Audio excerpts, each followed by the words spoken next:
Hey everyone, so hope you're doing well and welcome to Mentometer by Kalpana Singh. Today we will discuss about PIL और इसके अलावा जो public interest litigation है उसके बारे में बात करने के अलावा हम बात करेंगे आज जुडिशियल रिव्यू इन डिटेल।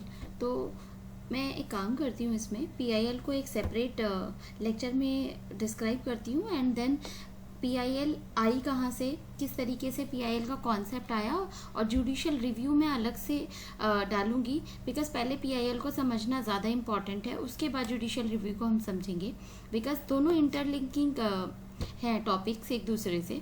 और उसके बाद ऑटोनोमस डिस्ट्रिक्ट काउंसिल के बारे में और उसके बाद हम समझेंगे लोकल जो हैं कोर्ट्स हैं या फिर फास्ट ट्रैक कोर्ट्स के बारे में।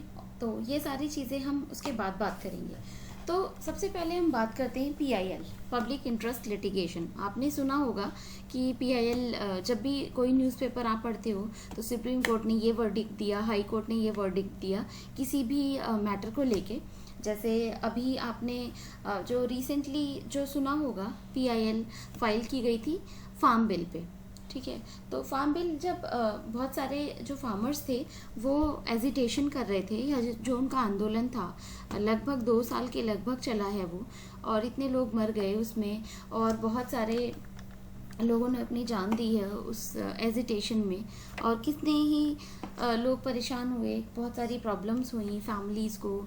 और उस जो भी प्रोसीजर था उसका वो किस को जो कॉन्सेप्ट था, बहुत सारे लोगों ने PIL भी डाली की और गवर्नमेंट ने भी इधर से अपनी साइड से बोला कि नहीं ये गलत कर रहे हैं फार्मर्स की, इनको इस तरीके से एजिटेशन नहीं करना चाहिए।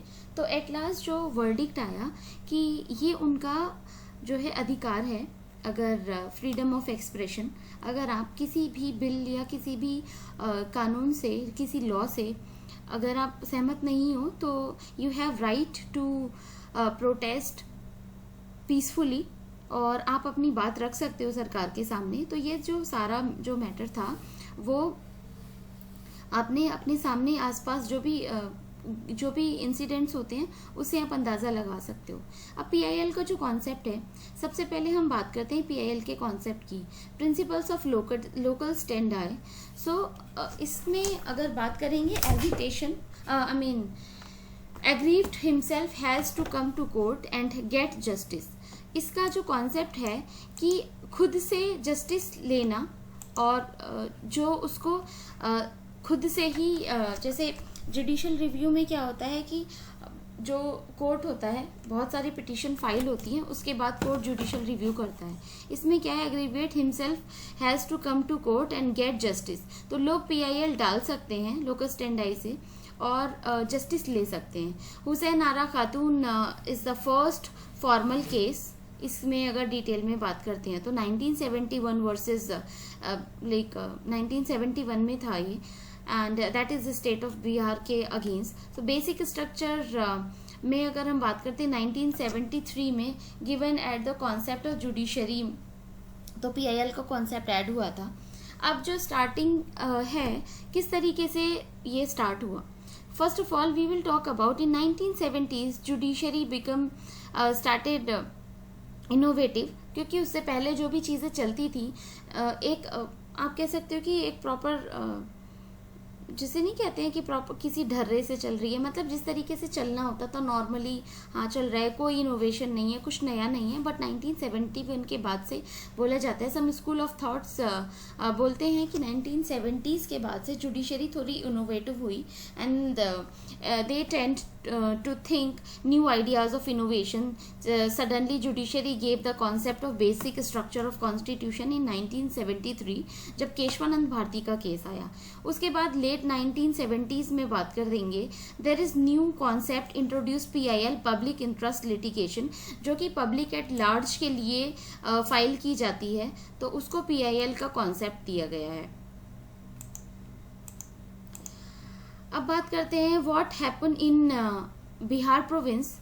अगर ये कॉन्सेप्ट का जो बैकग्राउंड है वो समझते हैं। तो एक बार क्या होता है कि बहुत सारे जो भी एनजीओज हैं, पब्लिक सेल्फ हेल्प ग्रुप्स हैं, तो वो ऑब्जर्व कर रहे थे, फाइनेंस अपनी तरफ से ऑब्जर्व कर रहा था कि इतने सारे जो प्रिजनर्स हैं बिहार जेल की, स्पेशली बिहार स्टेट की बात करते हैं, तो इतने सारे प्रिजनर्स हैं वो जेल में बंद हैं, और ऐसा क्या मतलब क्या रीज़न है कि नंबर्स कम नहीं हो रहे हैं और इतने दिनों तक उनको डिटेन किया गया है, क्या रीज़न है, कुछ नहीं है। तो ये पूरा इंसिडेंट चला। उसके बाद हुसैन आरा खातून से पहले एक किसी जो प्रिजनर ने क्या किया कि एक छोटा सा कोई फटा पुराना सा पेपर था, उसमें उसने लिख के और जज को, मतलब ये था कि किसी तरीके से उसने कोर्ट को पहुंचा दिया, maybe I think high court और सुप्रीम कोर्ट, ऐसा कुछ था कि किसी अथॉरिटेटिव पर्सन के हाथ वो लगा, and that person has converted it in the proper case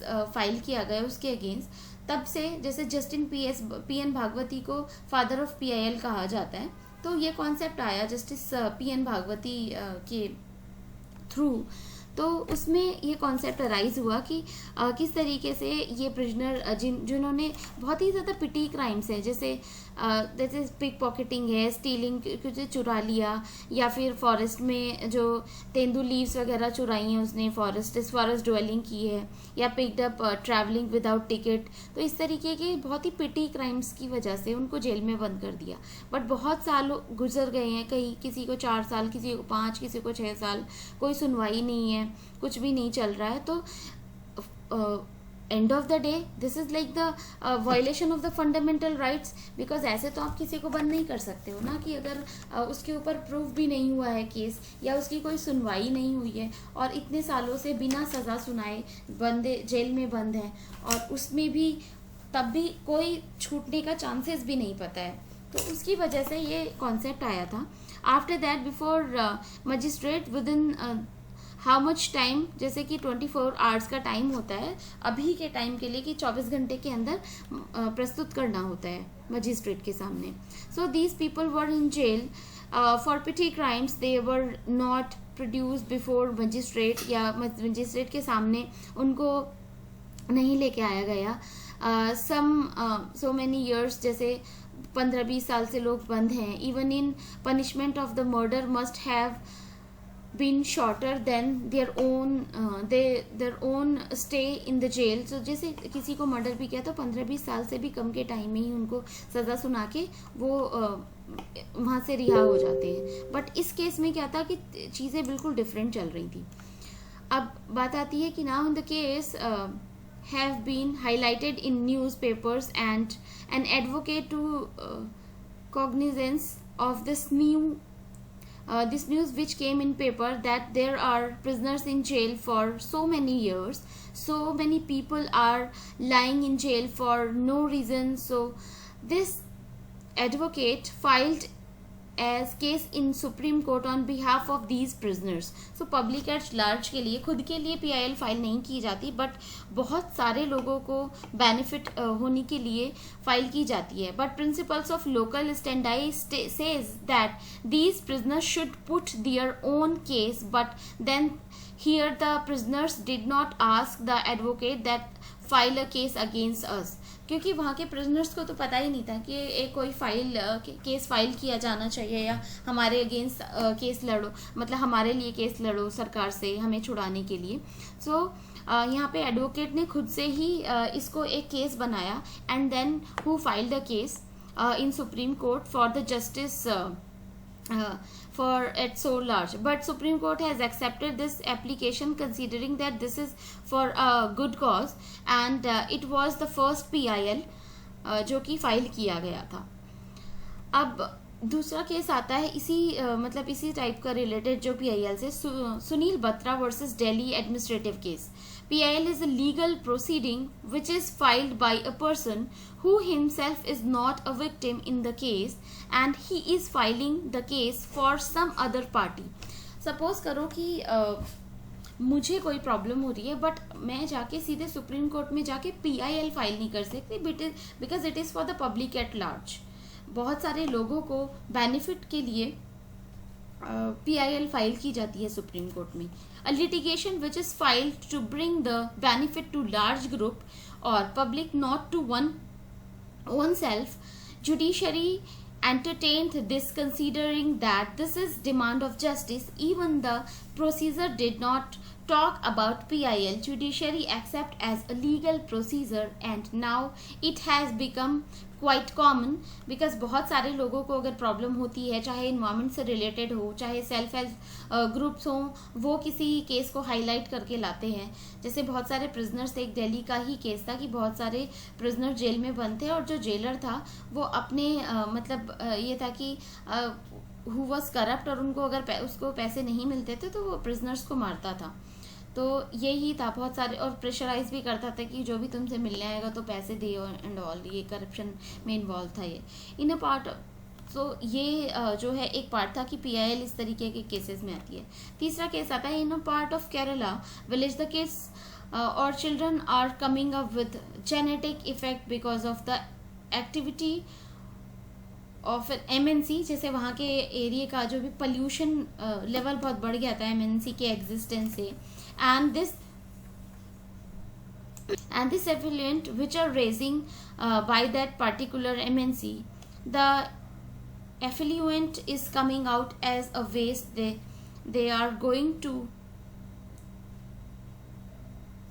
fish hunting के लिए जाते थे तो उसकी वजह से उनकी बॉडी में जो है ना, क्योंकि फिश उसी वाटर में थी और उसकी वजह से जैसे आर्सेनिक या किसी भी टाइप का जो भी वेस्ट मटेरियल था वो पहले तो किसी भी टाइप से फूड साइकिल में जा रहा था, जो क्योंकि फिशेस भी कंटेमिनेटेड हो गई थी. एंड आफ्टर दैट जो पीपल वाटर बॉडीज पूरी कंटेमिनेटेड थी तो villagers were consuming those like fish and food. जो भी उसका प्रोड्यूस होता है वाटर में बहुत सारी और भी चीज़ें होती हैं जैसे जैसे क्रैब्स हुआ या फिर आपने देखा होगा कि लोटस स्टेम्स खाई जाती हैं. तो इस तरीके से किसी भी तरीके से फूड साइकिल में आ रही थी and due to that the new born child were like genetically defective, physically deformities बार बार लगातार पाई जा रही थी. And this is as a journalist ने एक केस फाइल किया क्योंकि वहाँ देखा कि इस तरीके की चीज़ें अगेन हो रही हैं, बार बार ऐसा क्यों हो रहा है. तो ये एक सोचने वाली बात है. बिकॉज सपोज करो कि एक नॉर्मल सा एरिया था, पहले एक बंदा है वहाँ पे, कुछ सालों में देख रहा था कि सब कुछ नॉर्मल है. अब कोई MNC का एग्जिस्टेंस आ गया वहाँ पे और वाटर बॉडीज़ में वो रिलीज़ भी हो रहा है तो धीरे धीरे पता चलेगा. कुछ बच्चे जो न्यू बॉर्न बेबीज़ थे उनमें डिफॉर्मिटीज़ मिली, किसी को कोई प्रॉब्लम हो रही है, किसी के हाथ में डेवलपमेंट नहीं हो रहा, किसी का ब्रेन डेवलपमेंट नहीं हो रहा है और डिफॉर्मेशन है जब भी बर्थ लेने के बाद से. तो इस तरीके के केसेस में जर्नलिस्ट ने देखा कि I think there is some issue and who just diagnosed कि क्या इशू हो सकता है. उसने थोड़ी सी रिसर्च वगैरह की एंड आफ्टर दैट उसने देखा कि I think due to that manufacturing plant जो कि जिसका वेस्ट उसमें गिराया जा रहा था वाटर बॉडी में, उसकी वजह से ये फूड साइकिल में आ गया है. जो भी हार्मफुल मेटल्स के पार्टिकल्स वगैरह थे और उसकी वजह से ही ये पूरा इफेक्ट हो रहा है. After that journalist filed a PIL. अब पूरा जो कॉन्सेप्ट है, ये जो कॉन्सेप्ट था, अगर आप बात करोगे कि यूएस में है, यूएस में सोशल इंटरेस्ट लिटिगेशन बोला जाता है. ये भी सिमिलरली पब्लिक इंटरेस्ट लिटिगेशन की तरह ही है. अब पब्लिक इंटरेस्ट लिटिगेशन के बारे में बात करें, this is the principle of local stand I. PIL पर अप्लाई नहीं होगा लोकल स्टैंड आई का, जिसमें कि होता है कि इंसान अपना केस खुद जाके मतलब खुद फाइल करता है, खुद लड़ता है और खुद जस्टिस खुद ही लेता है. बट PIL के केस में ऐसा नहीं है. लोकल स्टैंड आई का मतलब यहाँ पे ये है.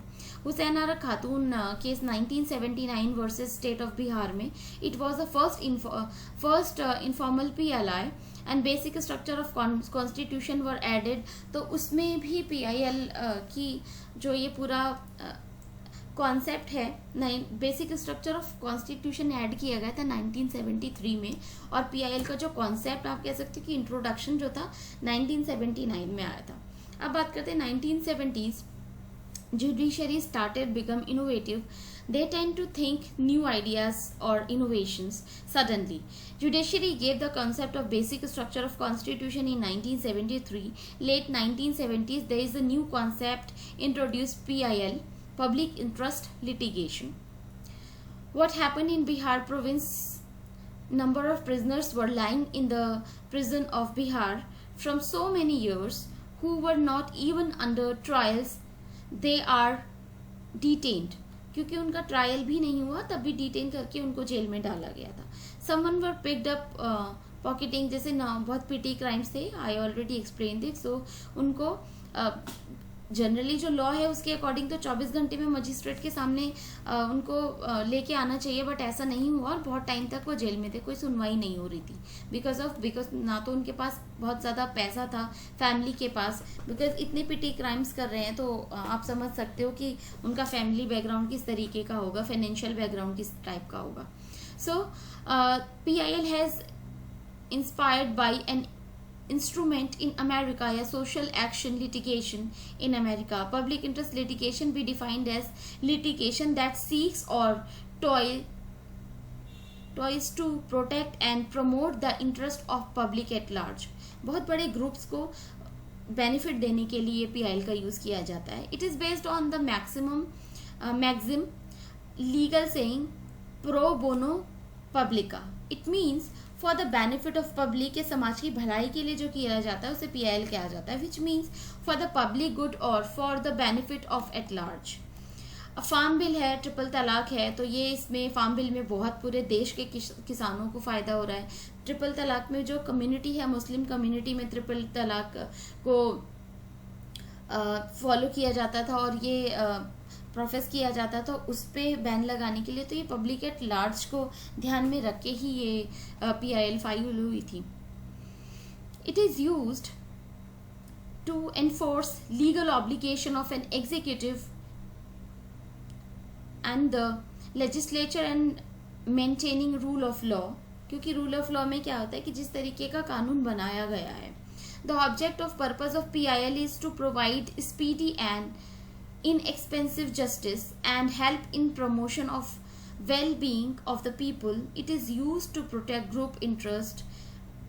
क्योंकि अगर आप देखो कि जो जिनके लिए PIL फाइल की गई है वो लोग मतलब बहुत ही किसी गरीब तबके से होंगे, या फिर किसी के पास पैसे नहीं होंगे कि वो अब केस लड़ सकें कानूनी तौर पर, क्योंकि लॉयर को देने के लिए भी पैसा चाहिए. उसके अलावा भाग दौड़ करने के लिए भी, एक जगह से दूसरी जगह जाने के लिए भी पैसा चाहिए. तो वो पैसा उनके पास नहीं होता. तो कुछ जैसे NGOs हैं या कुछ बहुत एक्टिव पीपल हैं, चाहे लॉयर होते हैं, तो वो अगर पब्लिक एट लार्ज के लिए सोचते हैं तो वो ये पिटिशन फाइल कर देते हैं एक on behalf of a group who is actually suffering, उसके बिहाफ पे. But now individual interest for which fundamental rights have been provided, तो किसी का फंडामेंटल राइट्स भी वायलेट हो रहा है तब आप सुप्रीम कोर्ट डायरेक्टली जा सकते हो. क्योंकि इंडिविजुअली PIL फाइल नहीं कर सकते, बट सुप्रीम कोर्ट ने या जुडिशरी ने, कॉन्स्टिट्यूशन ने ये राइट इंडिविजुअल्स को दिया हुआ है कि अगर आपको फंडामेंटल राइट वायलेट होता है you can go to supreme court directly. The system of public interest litigation emanates या ऑरिजिनेट्स बोल सकते हो from the power of judicial review and writ jurisdiction. Therefore the power to entertain public interest litigation is enjoyed by supreme court and high court both, क्योंकि दोनों में ही आप file कर सकते हो, दोनों कोर्ट्स में. As per the rules of public interest litigation, any publicly spirited individual or organization can bring PIL or file a PIL before court, provided he does not have ulterior या vested motive in doing so. क्योंकि उसके अपने personal interest के लिए आप PIL file नहीं करोगे. Otherwise अगर ऐसा होता है तो उसके लिए अभी बहुत सारे प्रोविजंस हो गए हैं जिसमें आपको पनिश भी किया जा सकता है. Court also enjoys the right to waive the regular court fee in the case of PIL, क्योंकि इसमें जो है कोर्ट एंजॉय करता है right to waive the regular court fee, जो भी उनका लगता है तो उसको चार्ज करता है. PIL normally files against public authority but can also be filed against any individual or organization if their action cause injury to the interest of public at large.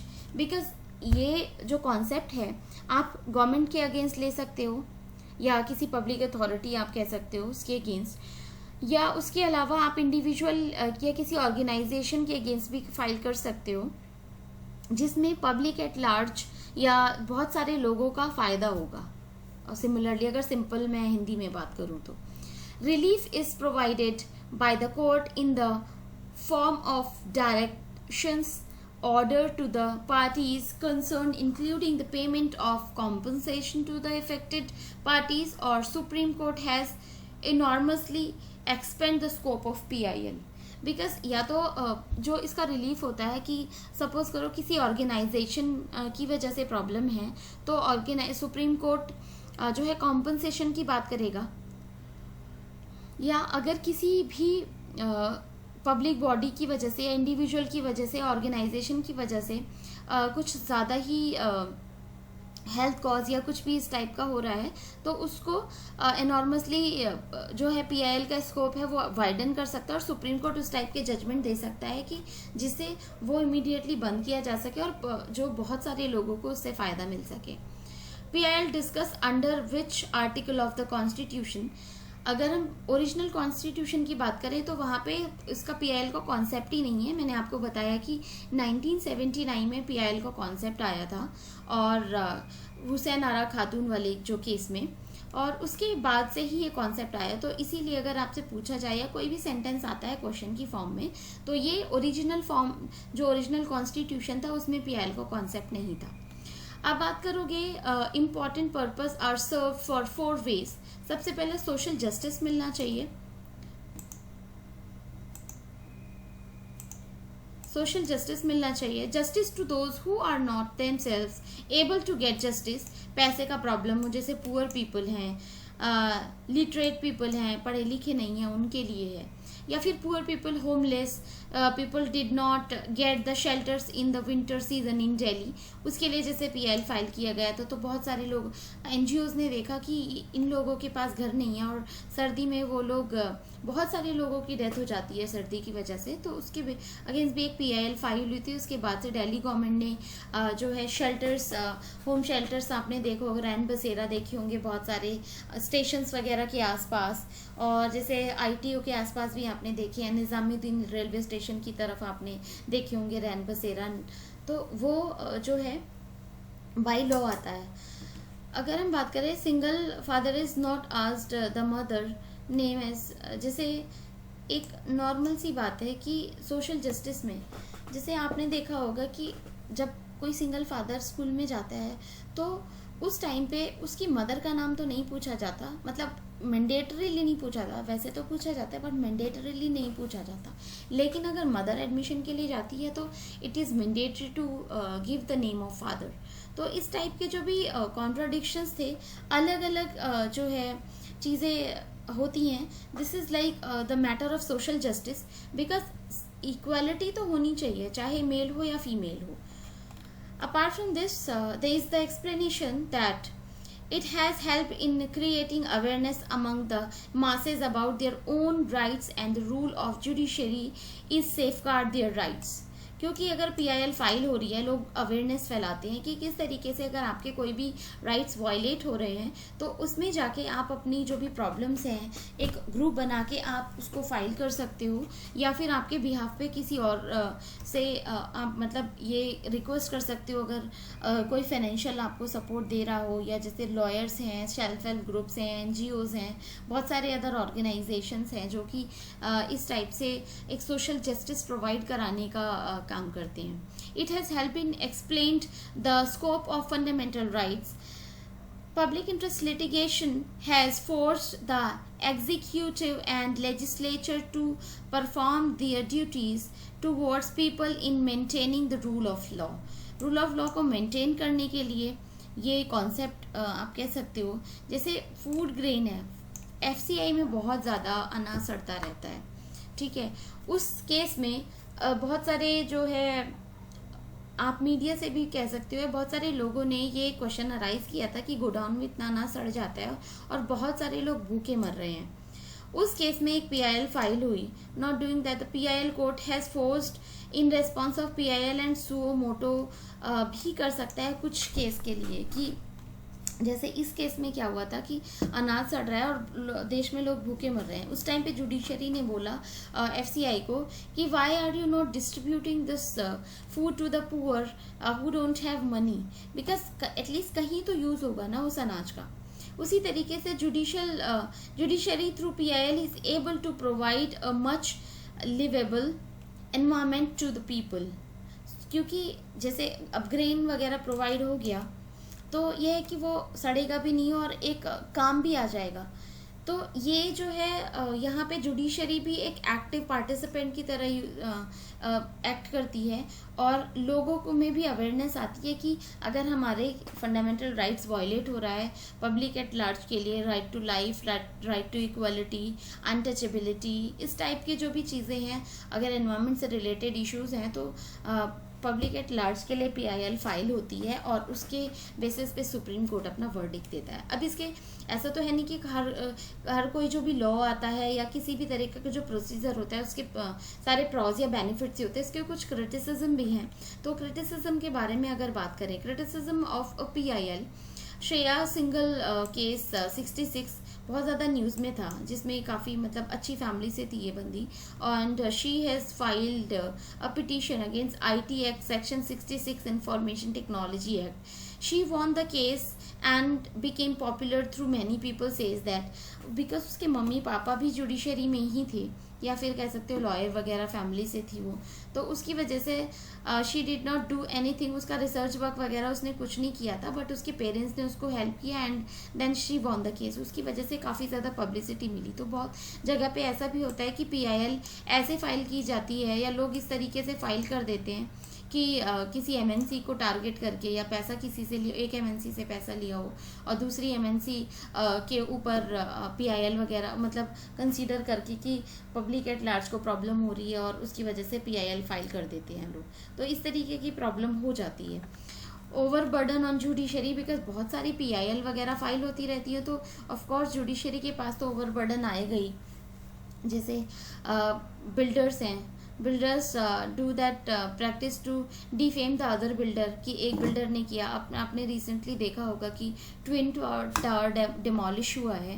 Noida authority के जो भी ऑफिशियल्स थे उन्होंने भी, because starting में 9 floors की building थी, फिर नोएडा अथॉरिटी के बंदों ने पैसा वैसा जो भी लेके जो भी ब्राइब ली, उसके बाद 11 फ्लोर्स का दिया परमिशन, फिर 14th का दिया, फिर 17 का दिया, उसके बाद आई थिंक 23, अभी 32 फ्लोर की बिल्डिंग थी और 14 का उनके पास प्रपोजल पास था।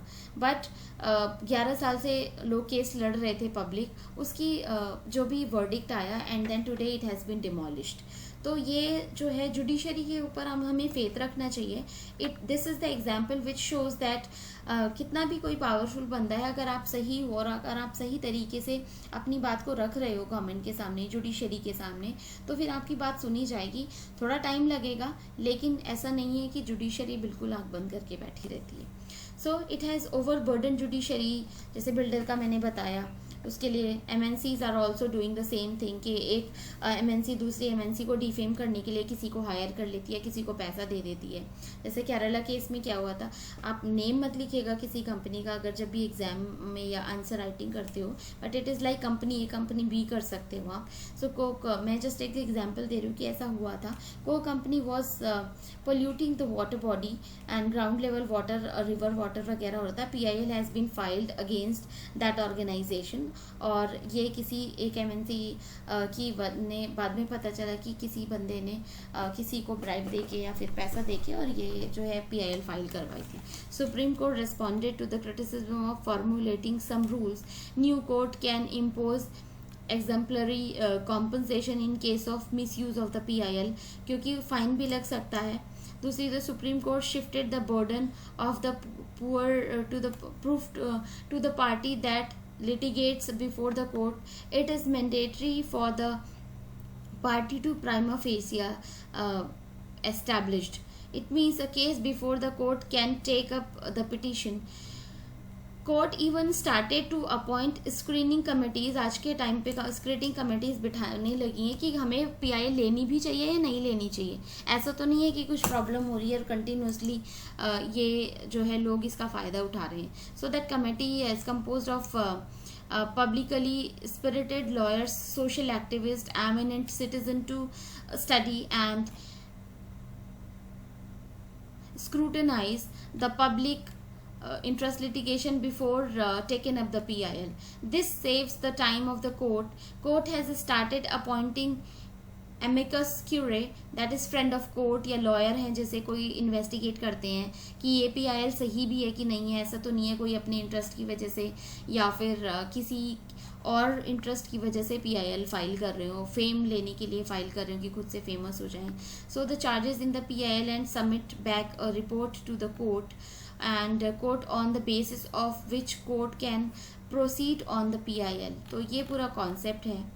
अब जुडिशरी जो है बात करो, जजेस ऑफ सुप्रीम कोर्ट की जो भी सैलरी एंड वर्किंग कंडीशन है उसके बारे में बात की है हमने ऑलरेडी. तो अगर जजेस ऑफ सुप्रीम कोर्ट की सैलरी और working in that situation salary and conditions of the working can be reduced of a serving जज, तो ये इनकरेक्ट है बिकॉज सर्विंग जज की सैलरी वगैरह को रिड्यूस नहीं किया जा सकता. सैलरी ऑफ जजेस of supreme court has mention in the constitution. It is mention in the schedule 2 of the constitution and explanation of 20 important cases हम बात करेंगे अभी जब ये ख़त्म कर लेंगे चैप्टर. अब बात करते हैं जुडिशियल रिव्यू की. जुडिशियल रिव्यू में 1973, क्योंकि जब PIL फाइल होगी तो जुडिशियल रिव्यू की जो पार होती है सुप्रीम कोर्ट वो मिल गई है. ये कुछ केसेस हैं जिनके बारे में हम डिटेल में बात करेंगे. सबसे पहले 1973 का है, amend any part of the constitution that is but basic structure जो मेंटेन रहना चाहिए. 1973 के वर्डिक्ट में बोला सुप्रीम कोर्ट ने.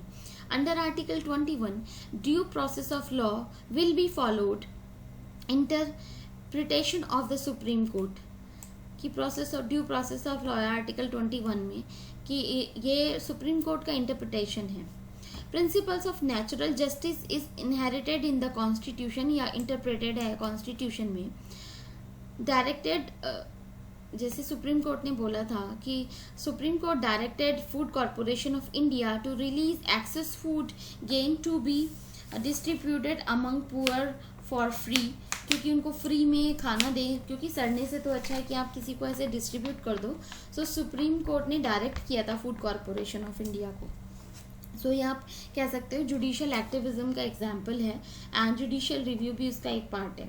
फॉर्म्ड जैसे Mukul Mudgal committee 2013 to investigate charges to match fixing in IPL. तो उसके लिए बिकॉज ऐसा नहीं कि ना बहुत सारे जो जिस तरीके से मैच फिक्सिंग वगैरह होती है बहुत सारे लोग इन्वॉल्व होते हैं उसमें, बहुत सारी लाइफ इन्वॉल्व होती हैं. तो it is like the matter of public at large.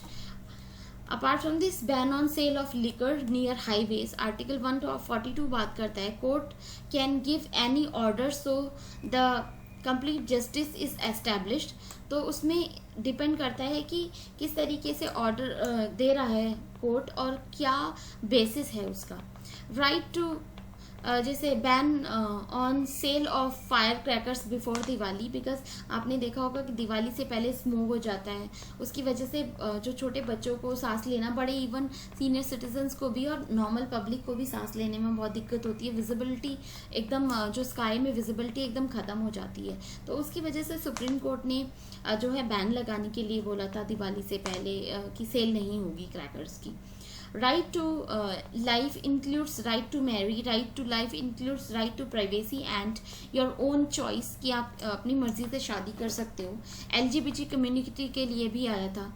And legitimize recognize third gender is it was work of parliament लेकिन उसमें सुप्रीम कोर्ट ने एक्टिविज्म का एग्जाम्पल दिया और थर्ड जेंडर को रिकॉग्निशन मिलने के लिए सुप्रीम कोर्ट ने वर्डिक्ट दिया।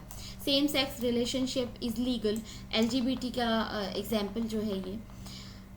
पुट कंपेयर इन जैसे पुट कैमराज इन पुलिस स्टेशन, जो ये वर्डिक्ट था सुप्रीम कोर्ट ने ही दिया था। Executive had not done this, तो जब एग्जीक्यूटिव अपना काम नहीं कर रहा उस टाइम पे सुप्रीम कोर्ट इस टाइप के वर्डिक्ट देती है, उसे कहा जाता है जुडिशियल ओवर रीच या जुडिशियल एक्टिविज्म।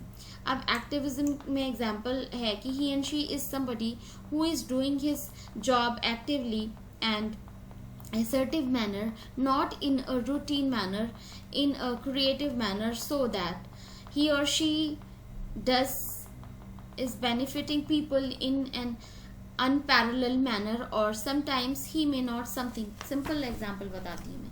सपोज करो एक दिन मैं एक पार्क में जा रही थी, तो वहाँ पे काफ़ी ज़्यादा मतलब ये था कि एक अंकल आते थे, उनको देखती थी मैं कि वो हमेशा जाते थे और जो भी उनको कूड़ा वगैरह दिखाई, he was like look like well of, कपड़े भी साफ़ सुथरे अच्छे पहन रखे थे, एजुकेटेड भी लग रहे थे देखने से, उनकी जो भी बॉडी लैंग्वेज से। बट ये था कि जो भी कूड़ा उनको थोड़ा बहुत दिखता था तो वो उनका डेली रूटीन था कि वो उसमें डाल देते डस्टबिन में।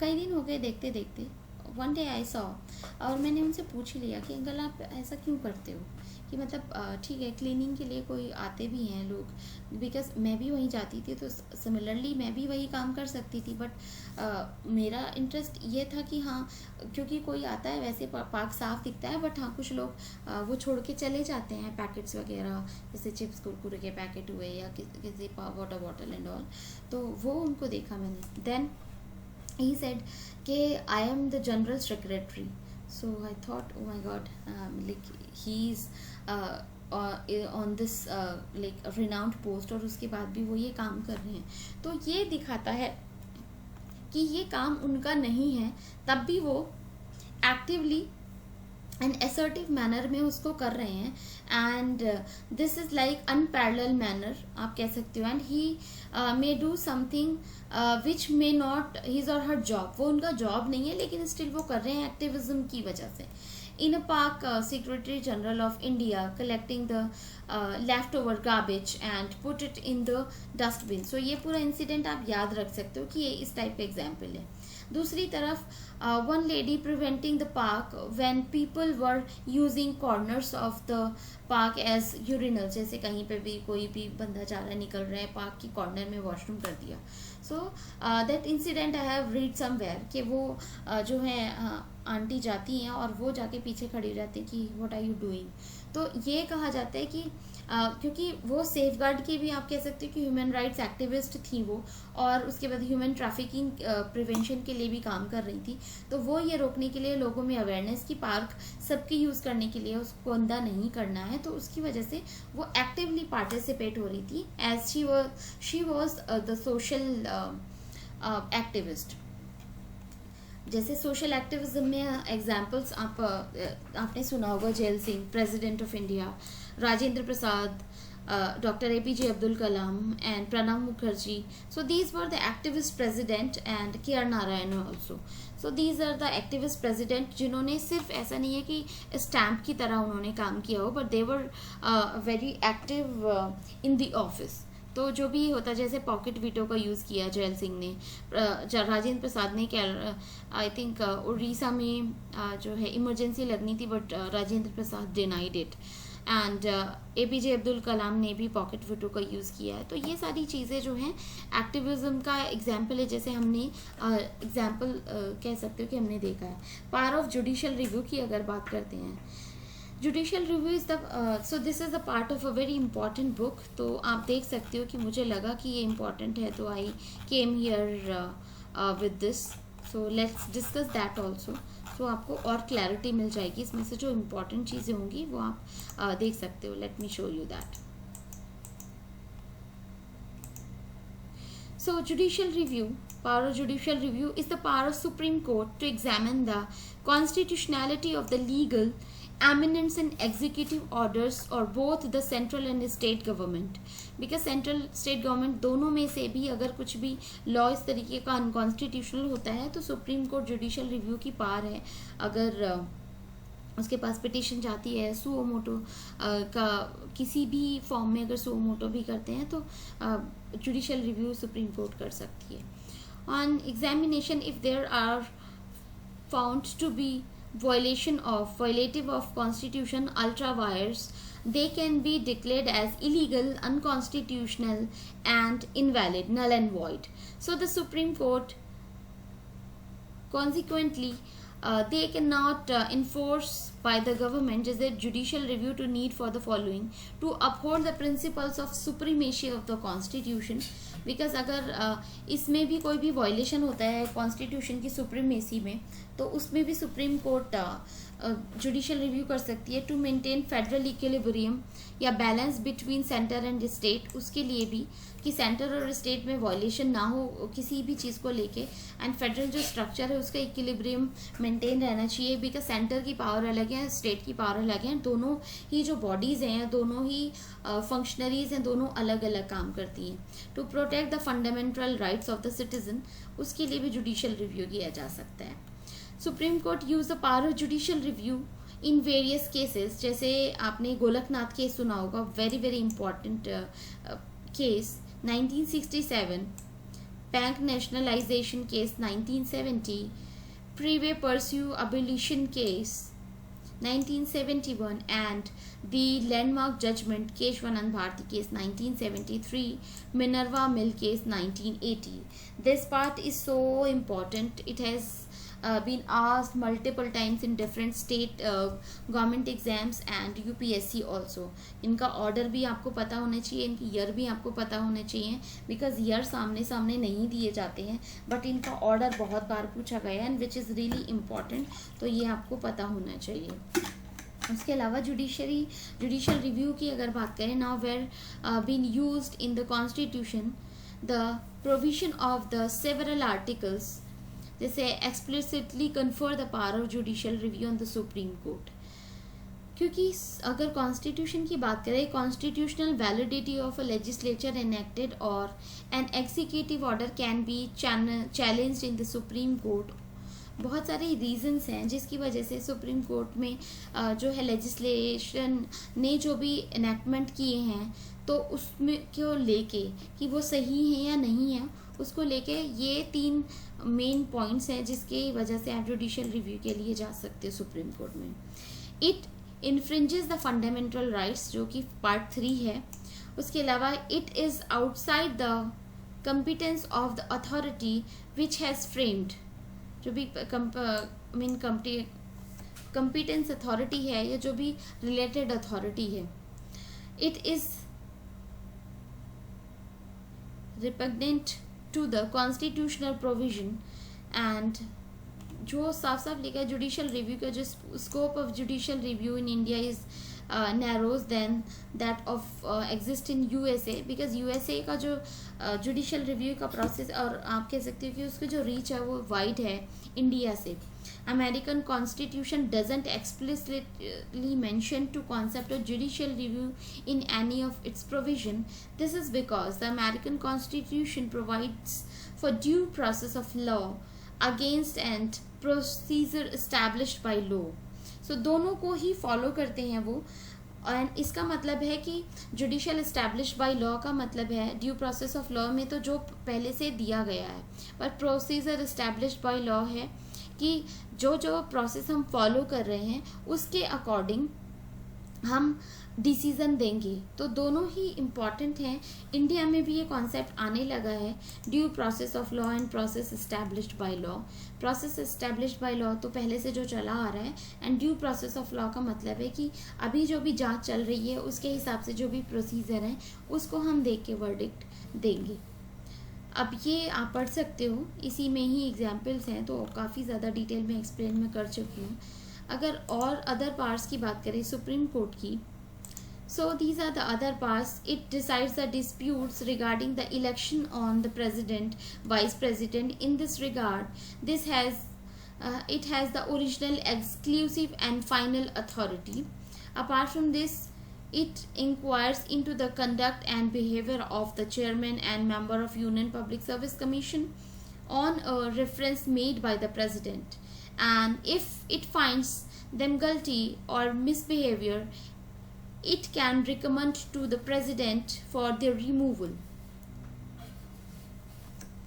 जैसे यूपीएससी के जो भी चेयरमैन हैं या मेंबर्स हैं, उनके लिए अगर कुछ भी मिसबिहेवियरल या इस टाइप का कोई भी इंसिडेंट होता है तो प्रेसिडेंट से उनके रिमूवल के लिए पिटीशन फाइल की जा सकती है. The advice tendered bye the supreme court in this regard is binding on the president.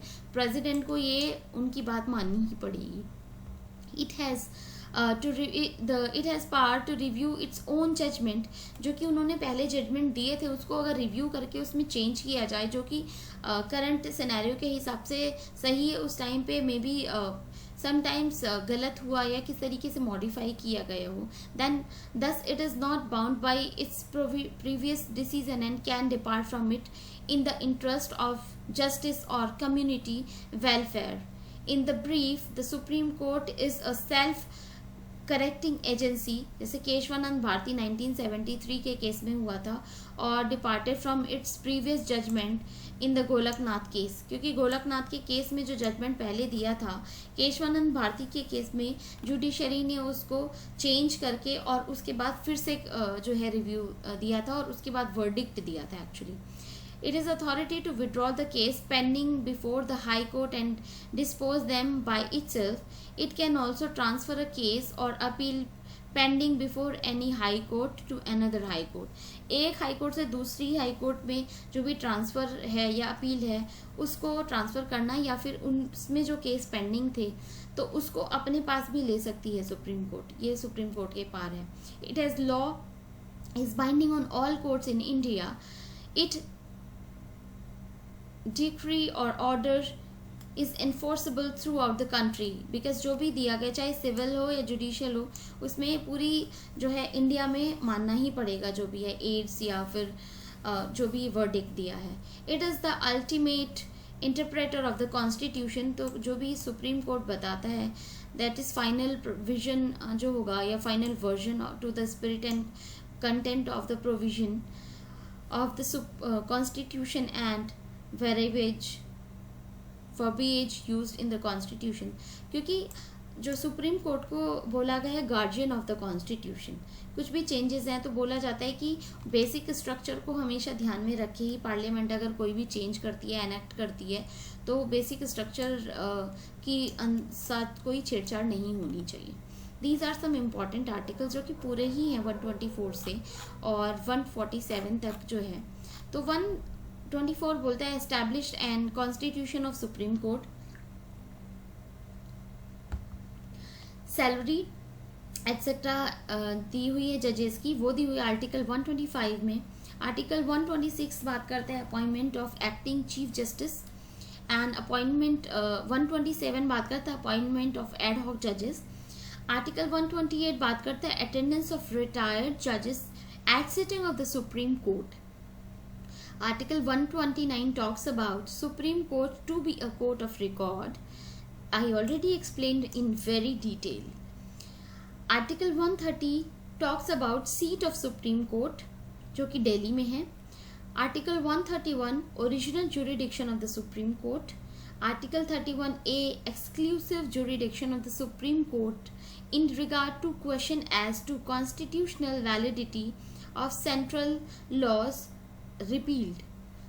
तो जो भी एक्सक्लूसिव जुरिडिक्शन है सुप्रीम कोर्ट की उसके बारे में बात करते हैं.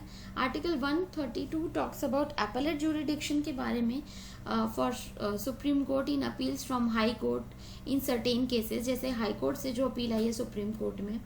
Appellate jurisdiction of supreme court in appeals from high court in regard to civil matters. तो ये है सर्टेन केसेस के लिए स्पेसिफिक बट ये सिविल मैटर्स के लिए. 134 that is for criminal matters appellate jurisdiction में ही. 134A talks about certificate for appeal to the Supreme Court and जो कि हाई कोर्ट देता है सुप्रीम कोर्ट में अपील करने के लिए जो सर्टिफिकेट दिया जाता है. Article 135 jurisdiction and power of the federal court under existing law to exercisable by the Supreme Court. Article 136 talks about special leave to appeal by the Supreme Court and review of the judgment. Article 137 talks about review of the judgment or order by the Supreme Court, जो कि उसके judgement या जो भी order दिए गए हैं supreme court के द्वारा, उनको सुप्रीम कोर्ट खुद से रिव्यू कर सकती है, तो ये रिव्यू की पावर देता है खुद के जो भी डिसीजंस थे उसके लिए। आर्टिकल 138 बात करते हैं एनलार्जमेंट ऑफ द जुरिडिक्शन को बढ़ाया, जो उसका दायरा है वो बढ़ाया जा सकता है सुप्रीम कोर्ट का इस आर्टिकल में। और 139 बात करते हैं conferment on the supreme court of the power to issue certain writs, कुछ स्पेशल रिट्स जो भी जारी की जाती हैं सुप्रीम कोर्ट के अलावा उसके बारे में। ट्रांसफर ऑफ सर्टेन केसेस के लिए article 139 sub clause A, article 139 A. Article 40 बात करता है ancillary power of the supreme court. 41 बात करता है law declared by the supreme court to be binding on all courts.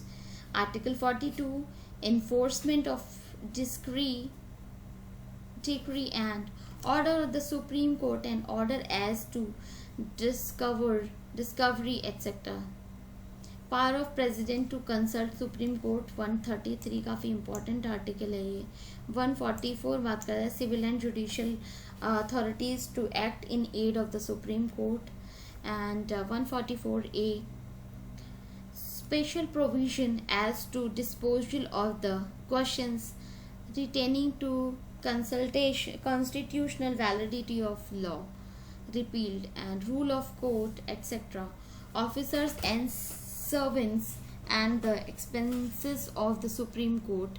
and Article 47 बात करते हैं interpretation because Supreme Court is the interpreter of the Constitution। so ये हमने बात करी PIL की, जुडिशल रिव्यू की, और जुडिशल रिव्यू की जो भी नोट्स थे या उसका जो भी डिटेल है वो मैं आपको नेक्स्ट क्लास में डिक्टेट करूँगी। टिल देन आई थिंक मैंने आपको जो भी कॉन्सेप्ट था it is very clear to you, काफ़ी डिटेल में मेंशन किया है। लक्ष्मीकांत के जो भी प्रॉपर सेगमेंट था उससे भी काफ़ी ज़्यादा एक्सप्लेन कर दिया है। तो आई थिंक मुझे लगता है कि आपको अच्छे से समझ आ गया होगा PIL का कॉन्सेप्ट और जुडिशल रिव्यू का।